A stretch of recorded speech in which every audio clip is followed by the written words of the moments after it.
An elderly man who worked on a construction site decided to visit a car dealership.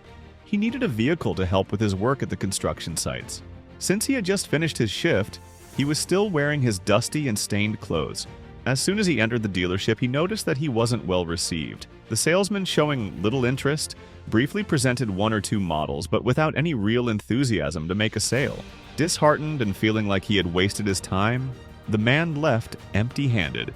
A few weeks later, he returned, this time more determined and dressed in clean clothes. The same salesman approached him again, but this time with much more enthusiasm and interest. "Welcome, sir. How can I help you today?" he asked with a big smile. The man calmly replied, "Thank you, but I don't need a salesman."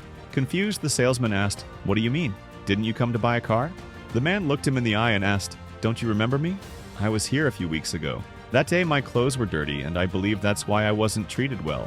The salesman, visibly embarrassed, tried to apologize, but he was interrupted by a voice from behind.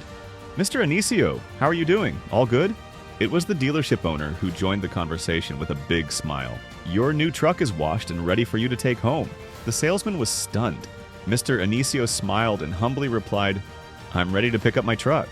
But honestly, it was my fault that day for being poorly dressed." The dealership owner then turned to the salesman and explained, "Mr. Anicio bought the best truck in the dealership. He did everything online and paid in full so he wouldn't waste time." The salesman was speechless. That simple man whom he had underestimated was not just a construction worker. He was the owner of multiple construction projects spread across the entire city and region.